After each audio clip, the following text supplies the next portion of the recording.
Buckle up, buttercups. Today we will be discussing the Men in Black. They are a group of stone-cold killers and puppets of the deep state cabal. They are used solely to silence whistleblowers. The first batch of agents were primarily humans with no family or friends who already possessed pathological tendencies. After being psychologically tortured and given hallucinogens to break them, they would join the ranks of the Men in Black. However, these human agents were found to be unreliable and possessed too much compassion, which is why they had to go back to the drawing room and create version 2, which are the ones you really need to worry about. Most of these newer models are genetic clones modeled after powerful telepaths that were abducted as children and then genetically sequenced. CRISPR technology and gene splicing further enhanced their abilities but altered their physical attributes.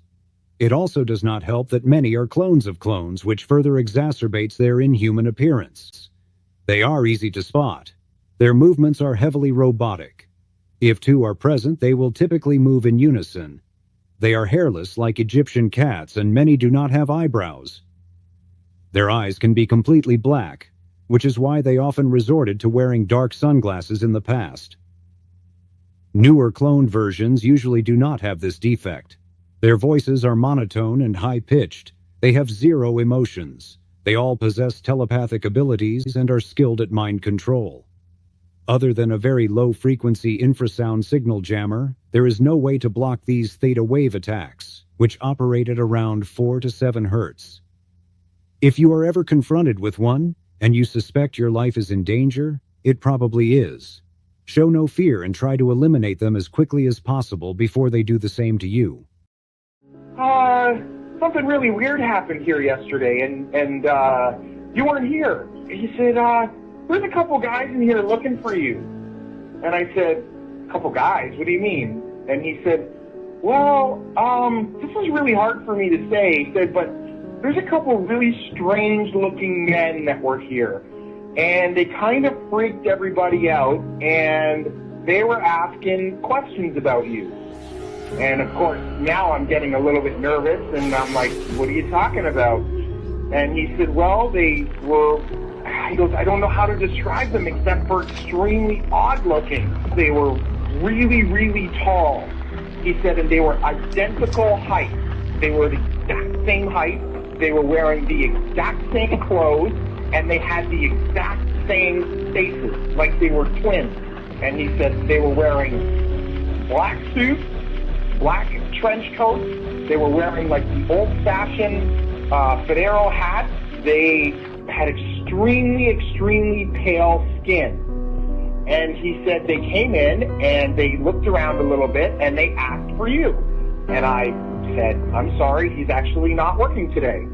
And it seemed like they didn't believe me, so they started to walk around the hotel, and shortly after they went to the tour desk, and he goes, I got busy. I started to have to bring cars around and get luggage, and by the time I came back, they were gone. But he goes, they freaked me out, and I really wanted to tell you that there were these weird guys in here looking for you.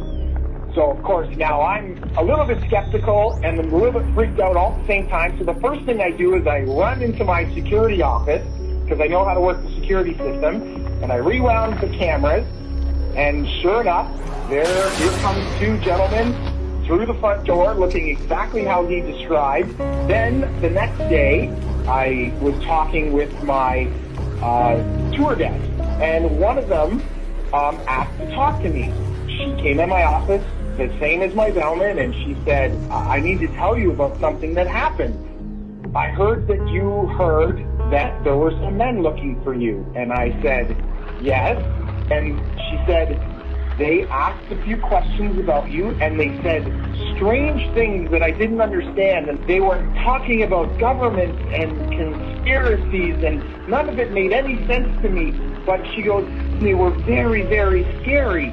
And I said, well, why were they scary? And she said, they had no facial hair, none. She said they had no eyebrows, no eyelashes, nothing.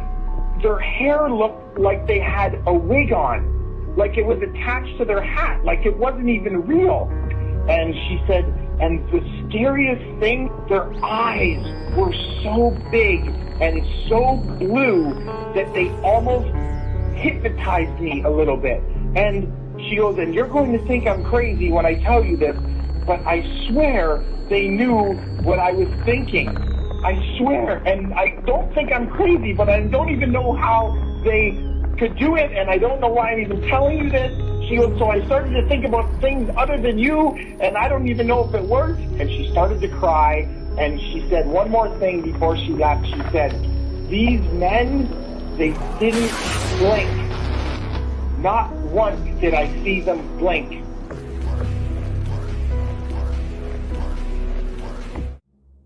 In an unknown law firm in Alaska, a secretary inexplicably went missing one afternoon after having a strange interaction with a suited man.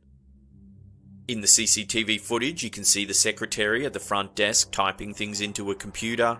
That's when a tall, bald man walks in wearing a black suit. He has a peculiar demeanor and precise mannerisms. Unfortunately, there's no audio, so we don't know what's being said, but you can soon tell that the secretary becomes uneasy. At one point, she shakes her head and points to the door, as if asking the man to leave.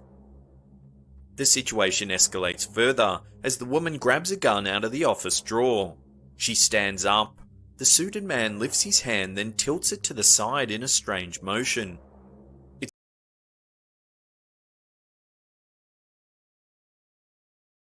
It's as if the secretary falls into a trance as she turns, takes the cartridge out of the gun, and places them both on the desk. The suited man gestures once more and the woman complies, by reaching into a bag, pulling out what looks to be a camera. She then calmly walks around the desk and out the door. The suited man follows. Followed with antegrade and retrograde amnesia. The goal was to program me to do two things: kill and forget. After 9 months of programming, I had become a man in black. What I later discovered was that not all the men in black were human. About a third were alien hybrids. Their distinctive feature was the absence of whites in their eyes, giving the impression of empty eye sockets. This unsettled me, and it took months to adjust to the reality of alien integration. My assignments largely, at least 8 million children go missing in the world.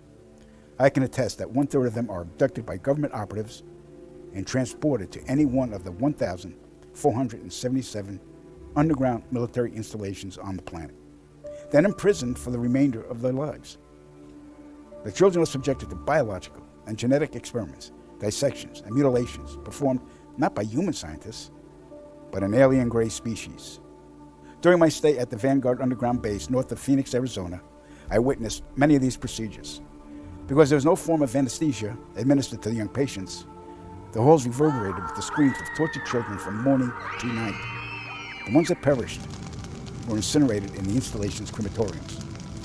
My point of contact at this base was Lieutenant Colonel Charles T. Leninger, and he was a human alien hybrid.